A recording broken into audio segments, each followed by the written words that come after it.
sometimes when we're looking to grow, we want to hire a salesperson. We want to hire people to come in and help us do this.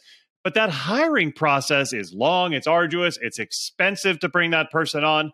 What if there's a better way to add a team member, but not have it take so long and not have it be quite so expensive? Well, there is. It's fractional. You can bring in fractional team members, which means that you don't have them for full-time, so you don't have to pay them the full amount, which maybe you don't need the full-time person right now just yet. You can bring them in for part-time. So even if the full-time thing is going to happen in 6 months to a year, maybe right now to bridge that gap, a fractional person might be the way. Well, but when do you hire that fractional person? And what should you even do? And how do you find them? All that stuff is kind of a weird question that not a lot of people know. Well, Mike Malloy knows. He does this. He helps you place those fractional. He finds them for you, puts them in place. He even vets them to make sure that they're good. So he's the one who knows all of this, and he shares all the best tips on when's the right time, how to do it correctly, what to look out for. If you want to grow, that fractional person might be that bridge that gets you to where you really start scaling. So check this episode out. Welcome to Scale Your SaaS, the podcast that gives you proven techniques and formulas for boosting your revenue and achieving your dream exit. Brought to you by a guy who's done just that multiple times. Here is your host, Matt Wolach. Hello and welcome to Scale Your SaaS. Thank you very much for being here. I am delighted that you have joined us today because on Scale Your SaaS, this show, what we're doing is we're helping you understand how to generate a whole bunch of leads, how to make sure you know how to close those leads, and then how to build a team that is really effective in doing all that stuff for you so you can scale your company. And one of the ways to do that, we're going to discuss in depth today with my awesome special guest, Mike Malloy. Mike, welcome to the show. How you doing? Thanks, Matt. I'm doing great. Excited to be here today. Well, I'm excited to have you as well. Let me make sure everybody knows who you are. So Mike, he's the founder of Malloy Industries Consulting Group. Malloy Industries Consulting Group, this is a firm that helps B2B SaaS companies scale their operations with the support of fractional executives and effective lessons in leadership. And for the last 3 years, he's been helping do this stuff at the forefront of executive matchmaking. He's doing some amazing things. In fact, he has 15 plus years of corporate experience behind him. And as a strategic advisor, he's helped 3 entrepreneurs successfully pitch and secure deals on Shark Tank, the famous show, which is really, really cool. So that's a really fun tidbit. But Mike, thank you so much for coming on the show. Thanks, Matt. I'm delighted to be here and looking forward to diving into some great topics about how to help your audience increase their sales and extend their runway. I love it. I love it. Sounds great. So tell me, what have you been up to lately and what's coming up for you? Yeah. And so recently we actually just onboarded 3 new people on our team, project managers, kind of helping on the customer success side as our portfolio of B2B SaaS companies that we're helping has been growing. Our kind of core business, as you hinted at, is matching fractional sales executives that help the CEOs to kind of buy back their time and take some of the sales hat and sales activities off of their plate, give it to a vetted expert who has 10, 20, 30 years of experience so that they can see that kind of up and to the right graph continue while they focus on what matters most to them, both professionally and personally as well. A little bit more family time if you don't have to be on every single sales call, making it rain all day, every day. Yeah, so true. How did you come up with this business? Where did this come to be for you? Yeah, absolutely. So I have previous experience as a Deloitte consultant. I was a traveling sunglasses salesman and startup CEO in my 20s. Ran an incubator program for 5 years supporting early stage social entrepreneurs and actually served as an entrepreneur resident and adjunct professor at Georgetown University. And so a little bit of my background, I'm passionate about being relentlessly generous and enthusiastically fun force for good in the world. And by the way, Matt, I'm going to slip in a few dad jokes in this call. I hope you don't mind. All good with that. So my son the other day, he said, hey, Dad, can you tell me about a solar eclipse? Like, what is it exactly? And I looked at him and I said, no, son. There's one. I love it. I am all in for the dad jokes. We'll be right back. Hey, it's Matt. If you're anything like me, you check your website analytics and you see people coming to your site, but you have no idea who they are or what they're doing. Plus, why aren't they converting into leads? That's why I now use Lead Feeder. This thing is slick. Lead Feeder is a tool that shows me which companies are coming to my site, plus which pages they visited and in which order. So I can see their interest level just by what they're doing. You can use it too. You can track your site visitors' behavior and integrate the data from Lead Feeder with your CRM that helps make your lead generation efforts more targeted. The result, website traffic converts to sales. Click the link in the description and go to leadfeeder.com for a free demo and get a free extended premium trial when you let the rep know that you heard Lead Feeder through the Scale Your SaaS podcast. Finally know who's visiting your site with Lead Feeder. Do it.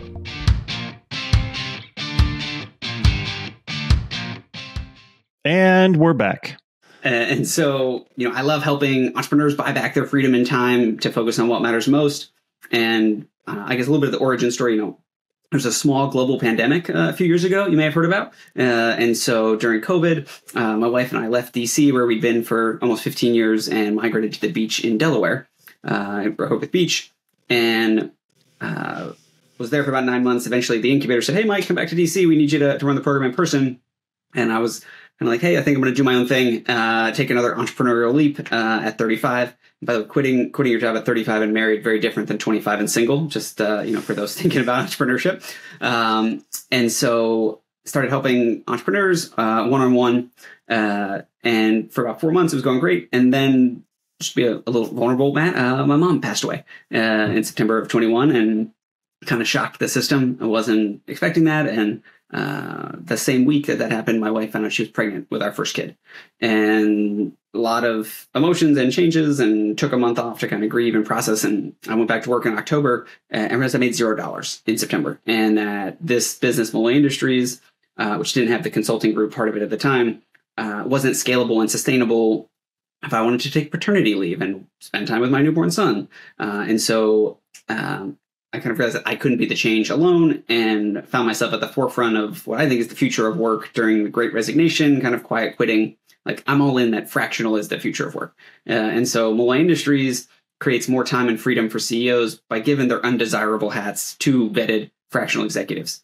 And so CEOs who want to scale their B2B sales from 1 to 2 million to 10 to 20 million in annual revenue are the ones that benefit the most from the Malloy match, where we'll kind of scope out a project, understand what problems they need solved, what are their objectives, the end in mind, how are we going to measure success, and then ultimately recommend 3 of our, as of this recording, 249 fractional executives.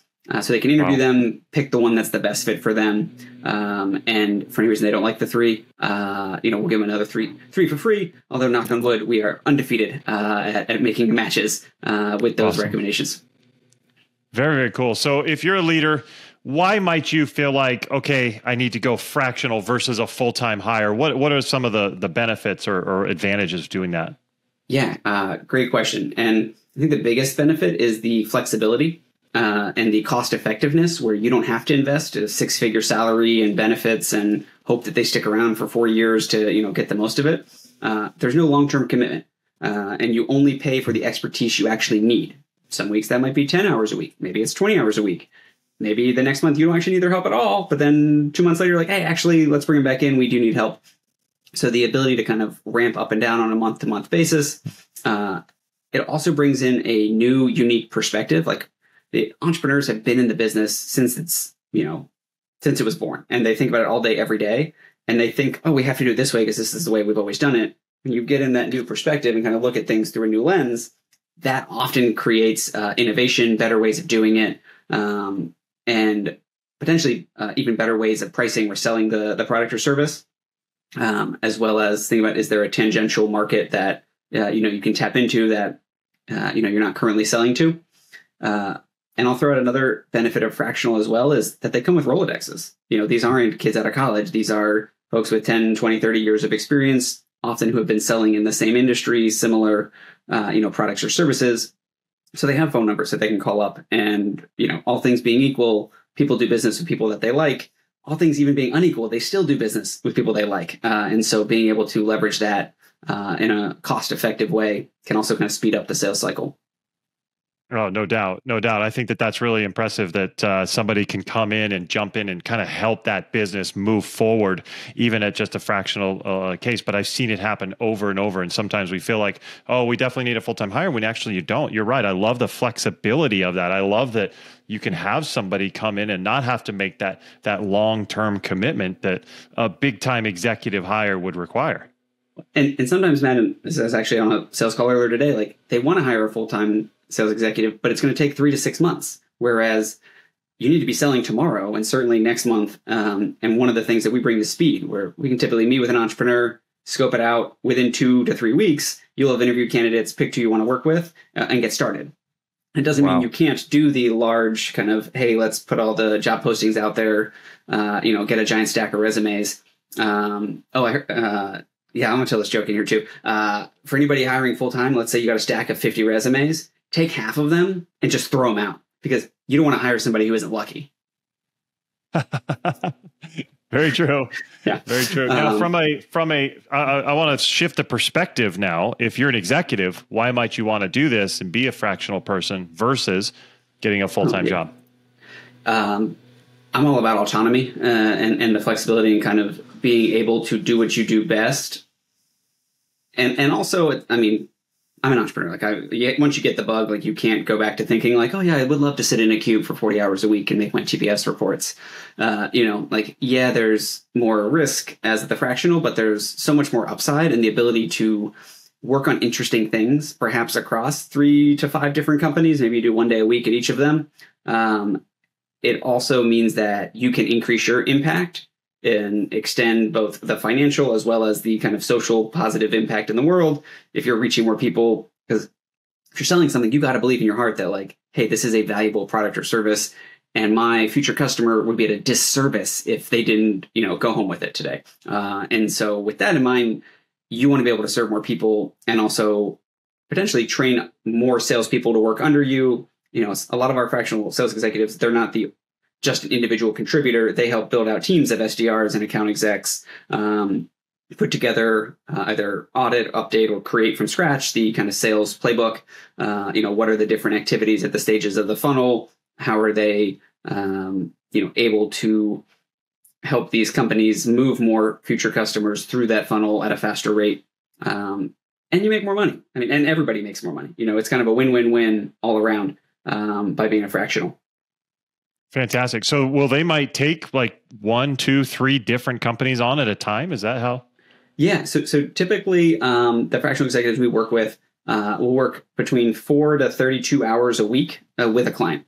So let's just call it 8 hours a week. It's basically a day. So like, hey, Tuesdays I have this client, Wednesdays I have this client, Thursdays I have this client. It doesn't mean you don't ever look at messages or interact, with the clients on the other days, but it's like, this is probably when I'm going to do my weekly check-ins, and this might be when we schedule the sales team meeting or the check-in with the CEO. And I've mentioned like one of the important things about working with fractional executives is the communication cadence and making sure there's clear expectations on, hey, I'm here for 8 hours a week. I'm going to be in a meeting with you for 30 or 60 minutes a week. I'll be in a meeting with the sales team for 30 or 60 minutes a week.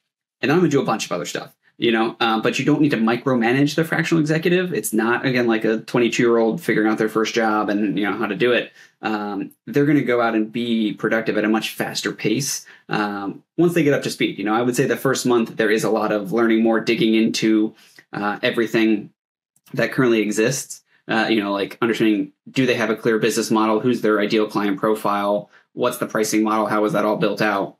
And then looking at, what are the lead generation strategies for the top of the funnel? How are we optimizing middle of the funnel to get to the bottom of the funnel? And are these things documented? If some clients and some companies that, entrepreneurs listening, if you've only ever done founder-led sales, you're going to need to make some changes to those sales processes when you're bringing in humans who don't have the charisma and the origin story and the zest for it to the extent that you do. And that's okay. And then it's like, should be the expectation that, they might, have the pitch a little bit differently or, ask a few different questions.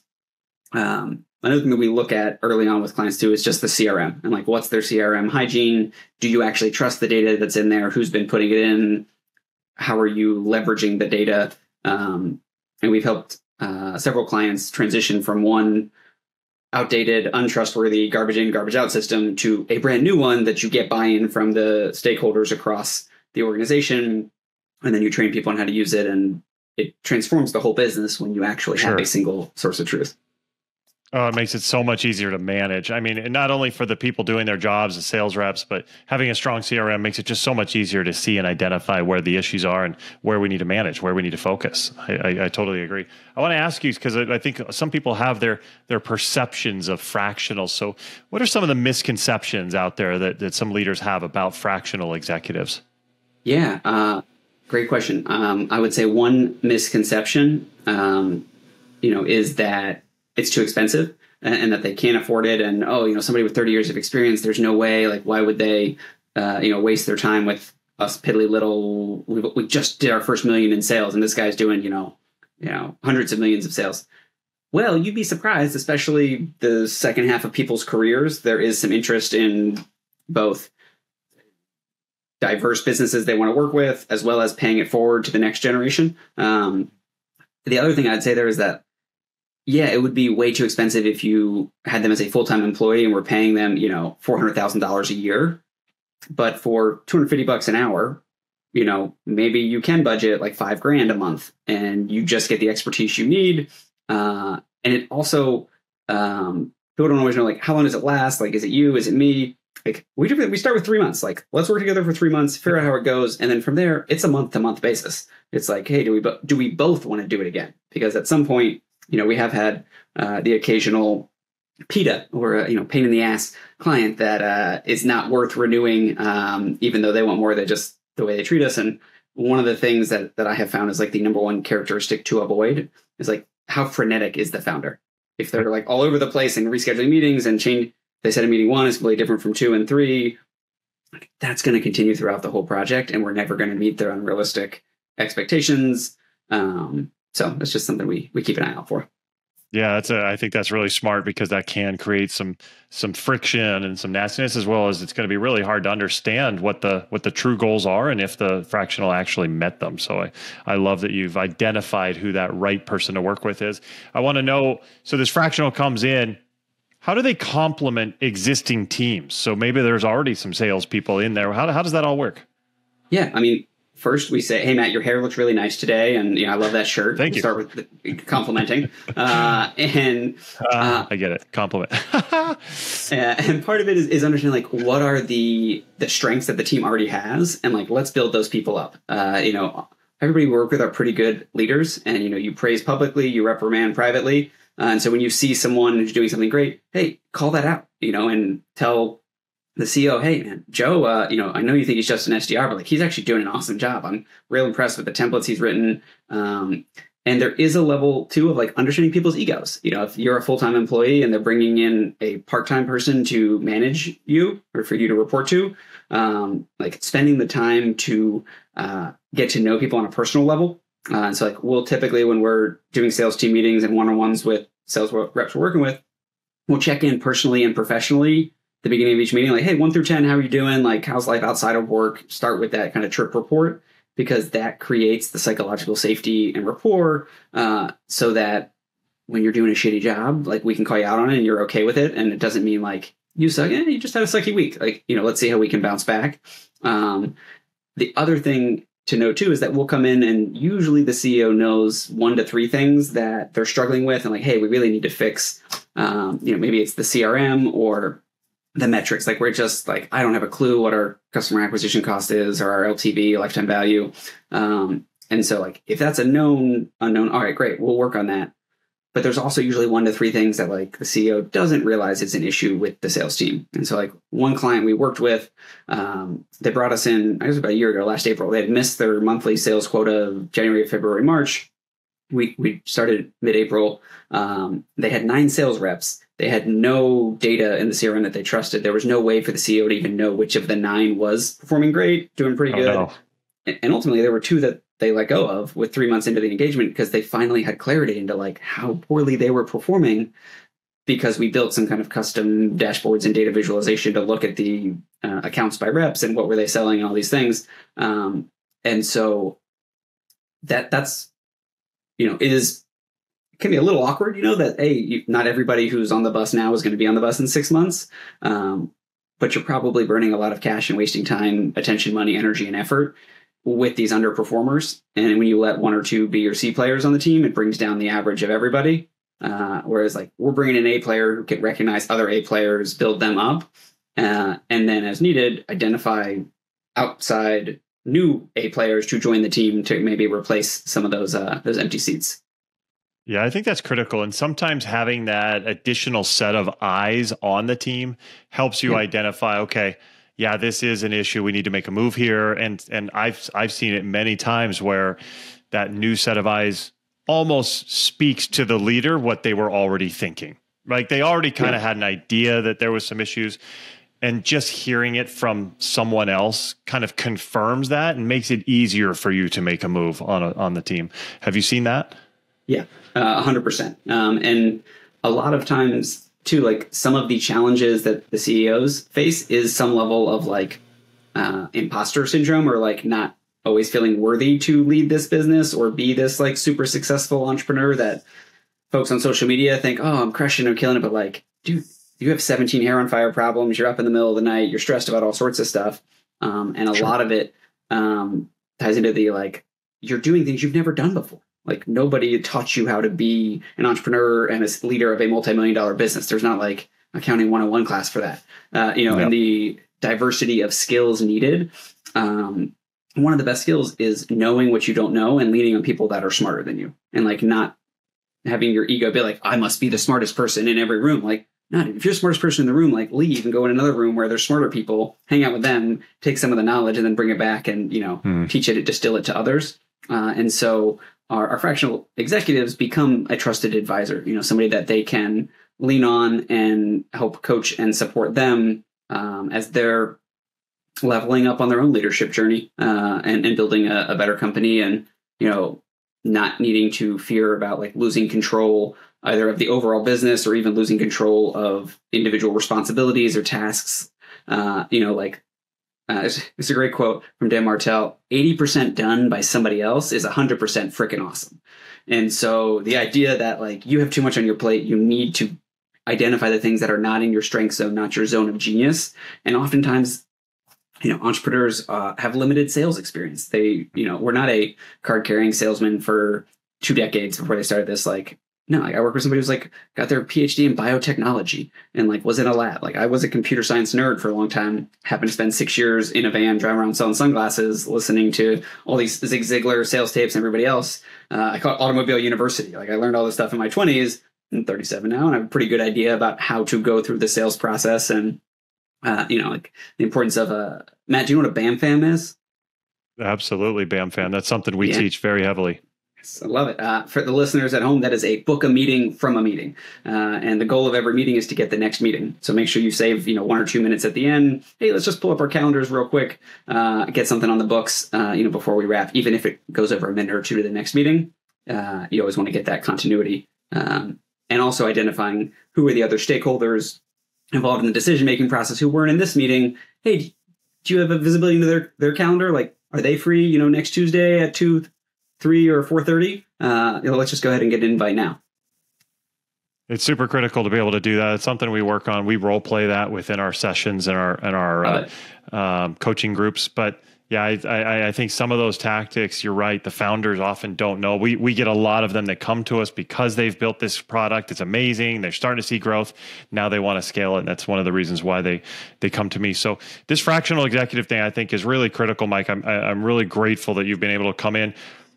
Matt, can I ask you a question? Actually, sorry, can I ask you? Go ahead. Can you tell me a little bit more about like the role playing and coaching that you do? Because that sounds pretty impactful and helpful for your audience. Yeah, we have a group we call Leader Circle, and it's basically a roundtable of software leaders, founders who've built amazing companies. They love the product. They're just struggling to get to the growth levels that they've wanted to get to. And so we do a whole bunch of stuff around training. I have a sales process that I've developed to help me get 3 exits that I basically share with everybody else on how they're able to do it. And it's a pretty fun experience. So they basically get some group roundtables with other people of their size and focus, as well as they get one-on-one coaching from me, and they have a curriculum they go through to implement the process. So It's a lot of fun, that's for sure, and people get some great results. I love it, and I will add on there too, as an entrepreneur myself, like I'm in 3 different group coaching programs. Like the idea that you would know how to do everything in your head is baloney, you know? And I have one that meets every Wednesday, one that meets every other Wednesday, one that meets once a month. And the learnings, the seeing what other people are doing in their businesses and being like, oh, I can just apply that thing to mine, and I tweak a little bit of the language, or like, oh, that marketing strategy crushed it for you when you went to a trade show. All right, I'm gonna do that thing at our trade show. Is super valuable. And I also find that just like having the accountability of some sort of coach or mastermind that I have an accountability buddy I meet with the last Friday of every month, and we list out 4 things we're going to do by the next time we meet. And like, I make sure I get done, especially a couple days leading up to that meeting, because I know I'm going to meet with Raj, and I don't want to let him down. He doesn't want to let me down. So truth. Setting up those external things can really help make the difference as well. Yeah, that accountability buddy thing is like a hack. It's something that not a lot of people do, but it's really, really powerful. Mike, this is awesome. Oh, go ahead. I got one more bonus on the accountability. In my weekly Thrivers accountability group, if you make a commitment and you don't do it, you have to donate $50 to charity. It's like, I have donated to charity in the past couple of years, but like a couple of weeks ago, I was like, oh, I need an appointment with a dietitian of all things. And I had been procrastinating. I was like, all right, I'm going to do it by next Wednesday. I booked it at like noon, 2 hours before the thing, because they want to pay the $50. And then I met with her, and it was great. And I'm eating a little bit healthier now. My family is as well. And it doesn't just have to be professional support you get in these groups. It's also, hey, how are things with your partner at home? How are the kids doing? Like, how are you able to find some level of work-life balance, or at least compartmentalization, and, one night a week or 1 or 2 weekend days, God forbid, you're just off from work and you're present, where your feet are with the kids and the wife and partner. So I think that's important. I totally agree that that's important, because as leaders, we're so focused on building this company that we've built over the years, and we've started, and we want to make it just take off. And sometimes it's on our mind always, but getting it off our mind for even an hour or two every now and then is critical for our mental health and for our focus, and keeps you from being burned out, which happens a lot in this industry. Yes. So I think that's awesome advice. Mike, this is phenomenal. You gave us all kinds of great stuff. I really think that our audience has learned a lot. How can they learn more about you and Malloy Industries? Yeah, absolutely. Would love to connect on LinkedIn. Mike Malloy. You can also email me at mike@malloyindustries.com. MALLOYINDUSTRIES.com. If you go to malloyindustries.com/pod for podcast, we got a nice landing page there with some resources and links to places you can learn more. But yeah, love serving the community and helping entrepreneurs build impactful businesses and sustainable lifestyles as well. So thanks, Matt. And Matt, I got to ask too, do you by any chance know what a giraffe's favorite fruit is? I'm afraid to ask. It's a nectarine. Nectarine. We do need a little drum set with you. Yeah. King of the dad jokes. He's Mike Malloy. Mike, thank you so much for coming on the show and explaining all this for us. It's been really helpful and funny. My pleasure, Matt. Thanks a lot. Absolutely. And everybody out there, thank you for being here. Make sure you're subscribed so you don't miss out on any other amazing tidbits and tactics, just like Mike just shared. Hit that subscribe button. You'll get all of those updated every week. We have a new amazing guest. So we will see you next time. Take care and bye-bye. Thanks for listening to Scale Your SaaS. For more help on finding great leads and closing more deals, go to mattwolach.com.